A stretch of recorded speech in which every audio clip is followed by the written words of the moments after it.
Assalomu alaykum qadrli yurtdoshlar. Sizlar bilan Orzu Asatov. Bugun yangi video tayyorlashga qaror qildim. Uchinchi videom bo'lyapti. Kamchiliklar bo'lsa uzr. Asta-asta to'g'rilab boramiz kamchiliklarimizni. Bugun hammani qiynab kelayotgan mavzu va hujjatlarni birlashtirish, arxivlash, ziplash deb ko'p eshitganmiz. O'shani qaysi dasturda, qanday tartibda qilinishini ko'pchiligimiz bilmaymiz.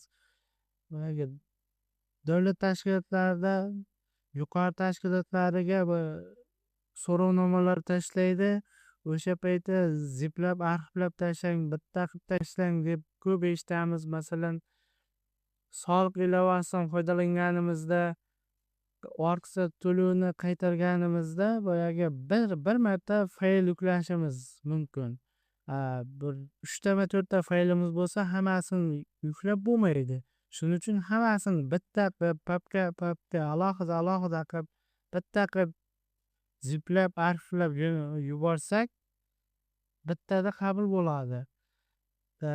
Video, audio fayl, rasm fayllarni arxivlaganimizda hajmi kichiraymaydi va kichrayib ketmaydi. Hajmi o'zgaruvsiz qoladi, lekin buzilmay saqlanadi. Agar hujjat, matnli fayl, tekst fayl bo'lsa, ziplaganimizda, arxivlaganimizda hajmi kichrayishiga, masalan, 1 megabaytlik faylimiz, matnli faylimizni ziplasak 200-300 kilobayt hajmgacha qisqarib ketishi mumkin.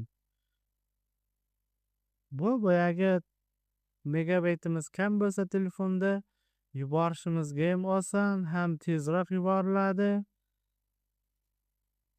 Keyin masalan 100 ta, 150 ta, 3 ta, 4 ta fayllarimiz bo'lsa, hammasini bitta qilib bir martada yuborish osonligi uchun shu ziplab, arxivlab jo'natamiz. Men hozir kompyuterimga WinRAR degan dastur o'rnatilgan. Buni men hozir o'chirib beraman. Qayta o'rnatamiz sizlar bilan. O'rnatishigacha ko'rsatib bersam, savollar uncha qolmaydi. Tushunmaganlar kanalimizga a'zo bo'lib qo'yib, kommentariyaga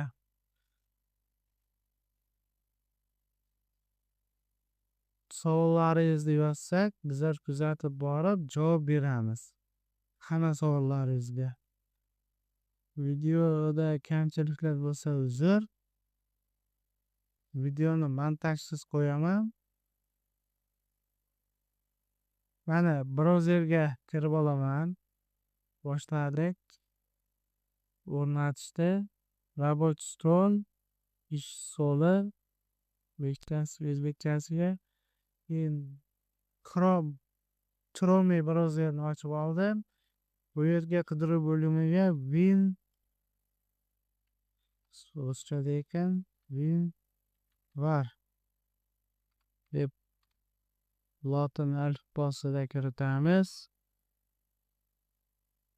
Keyin kompyuterlaringiz Windows 11 bo'lishi mumkin, Windows 7, Windows 10, Windows 8 bo'lishi mumkin.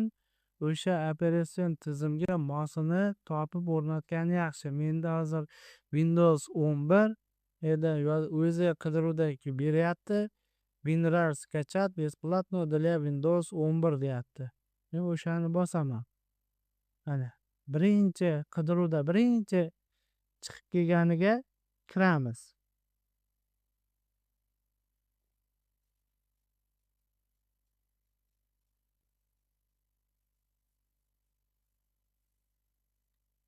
Bu yerda turlari ko'p ekan. Keyin Windowsingiz va kompyuteringiz necha bit bo'lsa, meniki Core i9 64 bit, Windows 11 Pro'si o'rnatilgani uchun 11nikini 64 bitligini tanlayman. Mana skachat qilib oldik. 39 megabayt ekan.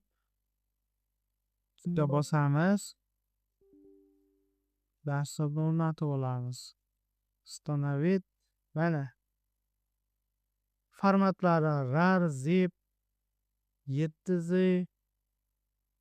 BZ, CAP, GZ, ISO, JAR formatlari bor ekan.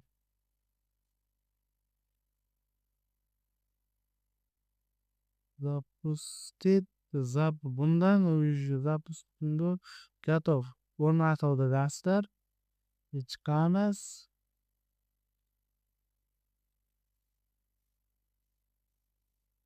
WinRAR.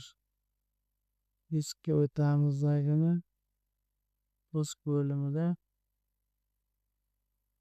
WinRAR deb qilamiz. Mana chiqib kelyapti.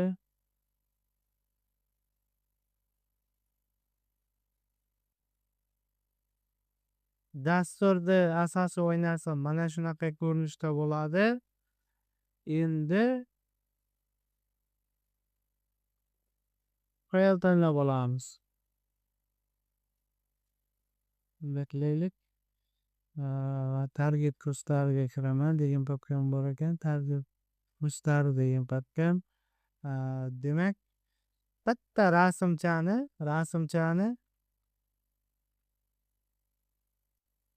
belgilayman. Bosdim. Sichqonchani o'ng tugmasini chertaman. Chertganimdan keyin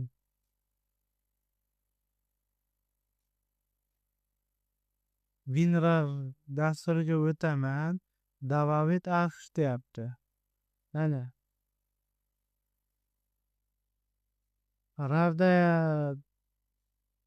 arxivlaysizmi, zipdami? Birinchi RAR formatda arxivlaylik. OK tugmasini bossam, mana arxivlandi. Ustiga bosyapman. Arxivni ichida rasm turibdi. Mana arxiv holatida bu arxivdan ochiq holatida turibdi. Ochiq holatdan o'chirib tashlayman. Endi kerak emas. Arxivlandi. Endi yana buni arxivdan chiqaraman. Sichqonchani o'ng tugmasini bosaman yana.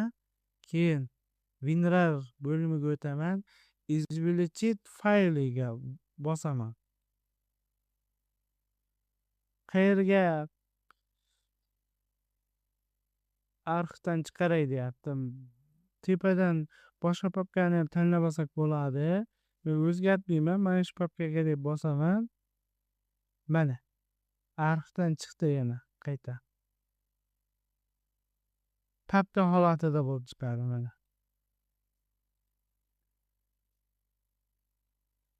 Bu. Endi 4 ta 5 ta faylni bitta qilib arxivlaymiz.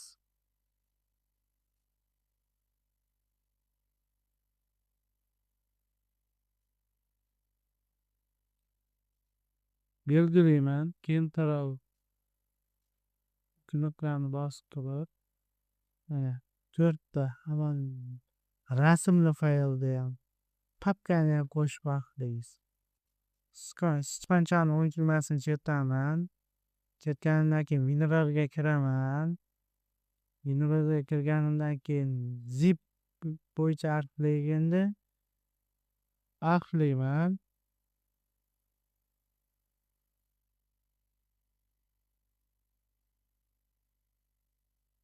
Agar begona shaxslarga tushsa ham boyagi ochilmasin desangiz, mana uстановить parol degan joyi ham bor ekan. Parol qo'yamiz. Mana parol ham qo'ydim.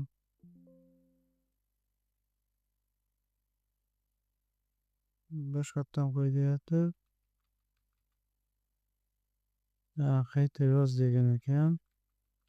Yozdik.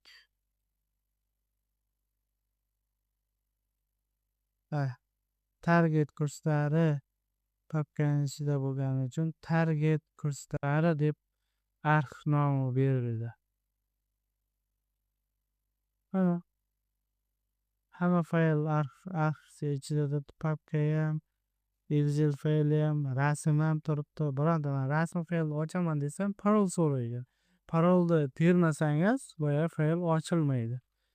Teryapman, fayl terdim. Uzr. Money is a tool, right? It's not the goal, right? Freedom's the goal. What's that mean?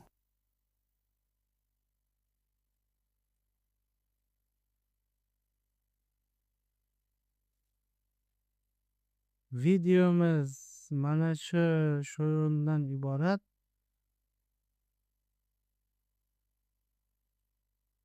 Xato kamchiliklari bo'lsa uzr. Kuzatib boringizlar. Agar savollar bo'lsa kommentariyaga yozingizlar, like bosingizlar yoki dislike bosing, yoqmasa kanalimiz rivojlanish uchun aktiv bo'lingizlar. Xayr, sog' bo'lingizlar. Keyingi videolarimiz qanaqa mavzuda bo'lishini xohlasalaringiz kommentariya qismiga yozib qoldiringizlar. O'sha mavzu bo'yicha ko'rib chiqamiz.